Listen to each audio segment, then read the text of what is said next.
अस्सलाम वालेकुम व्यूअर्स। दोस्तों, ये जो हमारी नई सीरीज़ है इसमें हम इंग्लिश वोकेबलरी के 10 वर्ड्स किया करेंगे एक वीडियो में। और ये हम वर्ड्स लेंगे कहाँ से? ये हम लेंगे इंग्लिश मैगजीन से, डॉक्यूमेंट्रीज और नॉवेल्स से। तो चलें आज का टॉपिक स्टार्ट करते हैं। सबसे पहले हमारे पास वर्ड आता है विक्टिमाइजेशन। ये एक नाउन है। सबसे पहले तो इसकी हम दो जो प्रोनाउंसिएशंस हैं वो देख लेते हैं। एक है विक्टिमाइजेशन और दूसरी है विक्टिमाइजेशन।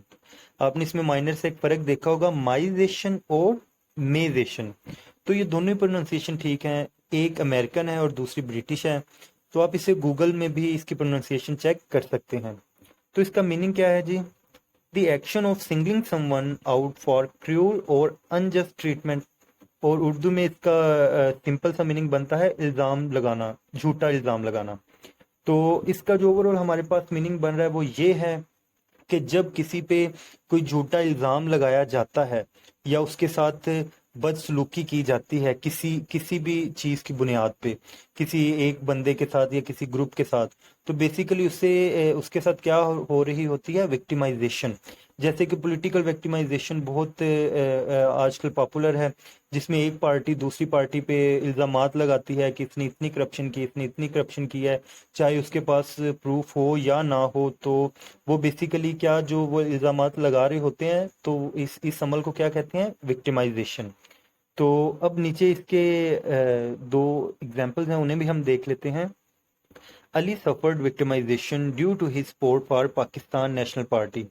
कि अली को विक्टिमाइजेशन फेस करनी पड़ी, क्यों? क्योंकि वो जो पाकिस्तान की नेशनल पार्टी है उससे सपोर्ट करता था, इसलिए उससे जी विक्टिमाइजेशन फेस करनी पड़ी।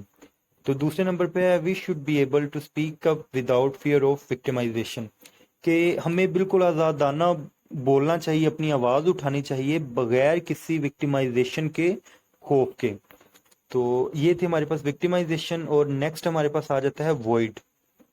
ये एक एडजेक्टिव भी है, नाउन भी है और वर्ब भी है। तो इसकी बेसिकली दो सेंसेस बन रही हैं, दो मीनिंग इसके बन रहे हैं। पहला है जी हैविंग नो लीगल फोर्स। कि कोई ऐसी चीज, कोई कॉन्ट्रैक्ट ऐसा जिसकी कोई भी लीगल अथॉरिटी ना हो, जिसकी कोई लीगल फोर्स ना हो, तो उसे हम क्या कहते हैं कि ये कॉन्ट्रैक्ट वॉइड है या ये फलां चीज वॉइड है। और इसका दूसरा मीनिंग क्या है? कंप्लीट एम्प्टी, यानी कि बिल्कुल खाली। जैसे अगर हम कहें कि वो फलां जगह बिल्कुल वॉइड है या फलां चीज बिल्कुल वॉइड है, तो इसका मतलब क्या कि फलां चीज बिल्कुल खाली है। तो नीचे इसकी दो एग्जाम्पल्स देख लेते हैं ताकि इसका मीनिंग अच्छे से क्लियर हो जाए। Alex was gone from their lives. कि जो एलेक्स है वो उन सब की जिंदगियों से चला गया। Leaving a void no one could fill. कि वो एक ऐसी खाली जगह छोड़ गया जिसे कोई भी पूरी ना कर सका। तो आपने देखा कि इस वाली एग्जाम्पल में वॉइड को कंप्लीट एम्प्टी यानी कि बिल्कुल खाली जो के मायनों में यूज किया जा रहा है। इसी तरह हमारे पास ये दूसरा सेंटेंस है, दिस कॉन्ट्रैक्ट इज वॉइड। कि ये कॉन्ट्रैक्ट बिल्कुल वॉइड है, यानी कि इसकी कोई लीगल फोर्स नहीं है, इसकी कोई लीगल अथॉरिटी नहीं है। तो जी हमारे पास नेक्स्ट वर्ड आ जाता है मालाफाइड। तो इसकी भी दो प्रोनाउंसिएशन हैं, एक है मालाफाइड और एक है मालाफाइडी। तो ये भी बिल्कुल ऐसी, एक ब्रिटिश और एक अमेरिकन है। तो आप इसे खुद देख भी सकते हैं गूगल पे। तो ये जी एडजेक्टिव भी है और ये एडवर्ब भी है। और इसका मीनिंग क्या है? इलीगल और डिसऑनेस्ट। यानी कि उर्दू में इसका सीधा सीधा मतलब बन रहा है नाजायज तौर पर, यानी कि गैर कानूनी। तो नीचे इसके एग्जांपल्स हैं, he has modified intentions for you. कि उसकी आपके बारे में जो इंटेंशंस है, जो ख्यालात हैं, वो बहुत ही कह लें कि इलीगल हैं, कि बहुत नाजायज हैं या बहुत गैर कानूनी हैं या बहुत गलत हैं, इन सिंपल वर्ड्स। और दूसरे इसकी जो एग्जांपल है वो है his statements are totally modified. कि उसके जो बयानात हैं, उसकी जो स्टेटमेंट्स है वो बिल्कुल इलीगल हैं, बिल्कुल नाजायज हैं। तो हमारे पास अब नेक्स्ट जो वर्ड है वो है जी बेहेस्ट। ये एक नाउन है। इसकी प्रोनाउंसिएशन आप ज़रूर खुद से भी देखिएगा, क्योंकि इस ये बी हेस्ट नहीं है, इसकी प्रोनाउंसिएशन है बेहेस्ट। तो और इसका मीनिंग क्या है? N authoritative order. या इसका बिल्कुल सिंपल उर्दू में मीनिंग क्या है? हुक्म। कोई जब ऑफिशियल कोई ऑर्डर होता है तो उसे कहते हैं बेहेस्ट। तो नीचे इसकी एग्जांपल्स हैं, the budget proposal was adopted. कि जो बजट का प्रपोजल था उसे अडोप्ट किया गया। एट द मेयर्स बिहेस्ट, कि वो जो मेयर था, जो नाजिम था, उसके ऑर्डर पे ये जो बजट का प्रपोजल था अडोप्ट किया गया। दूसरे नंबर पे द मीटिंग वाज कॉल्ड, कि जो मीटिंग बुलाई गई एट द सेनेटर्स बिहेस्ट, जो सेनेटर है उसके ऑर्डर पे, यानी कि सेनेटर के ऑर्डर पे मीटिंग बुलाई गई। ये था हमारे पास वर्ड बिहेस्ट। और नेक्स्ट हमारे पास आ जाता है इनिशिएट। ये एक वर्ब भी है और नाउन भी है। तो बेसिकली इसकी भी दो सेंसेस बनती हैं, लेकिन इसका एक दफ़ा ये मीनिंग कर लेते हैं और बाकी जो दूसरी सेंस है वो आपको क्लियर हो जाएगी इसके एग्जांपल्स में। इसका मीनिंग सिंपल है, to cause something to begin, यानी कि कोई चीज़ शुरू करना या किसी चीज़ का शुरू होना। और इसके एग्जांपल है the company initiated judicial proceedings against them, कि जो कंपनी है उसने जो अदालती कार्रवाइयाँ थी वो शुरू कर दी, किनके खिलाफ? अगेंस्ट देम, उनके खिलाफ।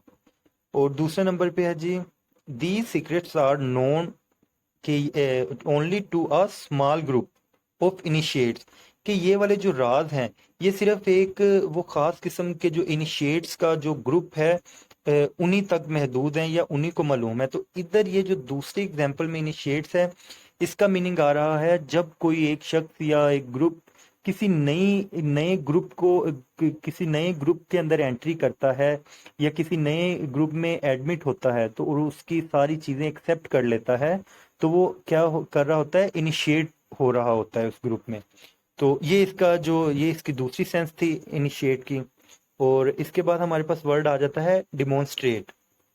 ये भी एक वर्ब है और इसका मीनिंग है टू शो और मेक समथिंग क्लियर।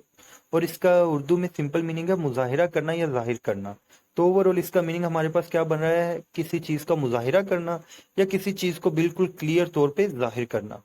तो ये इसकी एग्जांपल्स हैं। She held her hand up in a circle, कि उसने अपने दोनों हाथ एक सर्कल में उठाए, यानी कि एक गोल जो दायरा होता है उसमें उसने दोनों हाथ उठाए। क्यों? टू डेमोन्स्ट्रेट, के मुजाहिरा करने के लिए, मुजाहिरा करने के लिए उसने अपने दोनों हाथ उठाए। दूसरे नंबर पे है use questions to demonstrate your knowledge, के जो सवालात का इस्तेमाल करें। क्यों? टू डेमोन्स्ट्रेट योर नॉलेज, कि अपने जो आपका इल्म है उसका मुजाहिरा करने के लिए, उसको डेमोन्स्ट्रेट करने के लिए सवालात का इस्तेमाल करें। फिर हमारे पास आ जाता है जी एसेट, और ये एक नाउन है और इसका मीनिंग है यूजफुल और वैल्यूएबल थिंग और पर्सन। और इसका उर्दू में मीनिंग है असासा। और इसका इन सिंपल हमारे पास मीनिंग बन रहा है जब कोई चीज़ बहुत ख़ास होती है, चाहे वो कोई प्रॉपर्टी है, बिल्डिंग है या कोई बहुत फेमस शख्स है, कोई पर्सनैलिटी है, तो वो उसे हम उर्दू में असासा कहते हैं और इंग्लिश में हम कहते हैं एसेट। तो ये नीचे इसके एग्जाम्पल्स हैं। He has declared his assets, कि उसने अपने जितने भी तमाम असासा जात थे वो सब डिक्लेयर कर दिए। दूसरे नंबर पे है Maqbool is an asset of our country, कि जो मकबूल है यानी एक ये कोई शख्स है, ये हमारी कंट्री का असासा है, यानी कि ये हमारी कंट्री का एसेट है, बहुत एक खास पर्सनैलिटी है ये जो मकबूल। उसके बाद हमारे पास आ जाता है जी अमिड, और ये एक प्रेपोजिशन है और इसका सिंपल सा मीनिंग है जी इन द मिडल ऑफ, यानी कि दरमियान में। और इसके जो एग्जांपल्स है वो है जी she could see nothing amid snow and darkness, कि उसको बर्फ और अंधेरे के दरमियान कुछ भी नजर ना आ सका। दूसरे नंबर पे है जी it was hard to hear amid all the cheering, के इतने ज्यादा शोर के दरमियान कुछ सुनना बहुत ही मुश्किल था। हमारे पास आ जाता है जी रेवोकेशन, ये एक नाउन है और इसका मीनिंग है जी the official cancellation of a decision, promise, permit etcetera. और इसका उर्दू में सिंपल मीनिंग है मनसूही, यानी किसी भी जो ऑफिशियल कोई डिसीजन है या कोई प्रॉमिस है या कोई परमिट है उसको जब ऑफिशियल तौर पे कैंसिल कर दिया जाता है तो उसे हम क्या कर रहे हैं? रेवोकेट कर रहे हैं, यानी इस अमल को हम कहते हैं रेवोकेशन। तो ये नीचे जिसके हमारे पास आ जाते हैं एग्जांपल्स।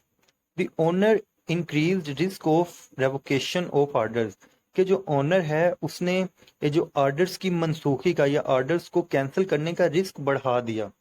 दूसरे नंबर पे है the complaint against the bar could lead to revocation of its licence, कि इस बार के खिलाफ जो कंप्लेंट है वो इस बार के लाइसेंस को मनसूख कर सकती है या कैंसिल कर सकती है। उसके बाद आ जाता है he faces permanent revocation of his privileges, कि जो उससे जो परमानेंट तौर पे जो उसे प्रिविलेजेस मिले हुए थे या फायदे मिले हुए थे या सहूलियात मिली हुई थी वो उस मुकम्मल तौर से मनसूख कर दी गई, यानी कि वो मुकम्मल तौर से उसकी रेवोकेशन होगी, तो उसको ये फेस करना पड़ा। उसके बाद हमारे पास एंड पे आ जाता है जी एनमिटी, और ये कि नाउन है और इसका बिल्कुल सिंपल मीनिंग है अ स्टेट और फीलिंग ऑफ एक्टिव ओपोजिशन, और इन शॉर्ट इन सिंपल इसका मीनिंग क्या है जी दुश्मनी, यानी एनमिटी दुश्मनी के मानी में इस्तेमाल होता है। तो इसके सिंपल से ये एग्जांपल्स देख लेते हैं। I don't have any enmity with you, कि मेरी आपसे कोई दुश्मनी नहीं है। फिर आ जाता है I don't understand his enmity towards his parents, कि मुझे समझ नहीं आता कि उसकी अपने वालिदैन से अपने पेरेंट्स की के साथ दुश्मनी क्यों है। तो दोस्तों ये थी हमारी आज की वीडियो जिसमें हमने 10 वर्ड्स किए। तो इस तरह से हम मज़ीद वीडियोस भी बनाते रहेंगे जिसमें हम इन मीनिंग्स को मज़ीद अच्छी तरह से आपके सामने लाएंगे ताकि इनके मीनिंग्स को आप ज़्यादा अच्छी तरह से समझ सकें। तो दोस्तों इस तरह की मज़ीद वीडियोस के लिए हमारा चैनल विजिट करते रहें और सब्सक्राइब करना मत भूलिएगा। अगली वीडियो तक के लिए अल्लाह हाफिज़।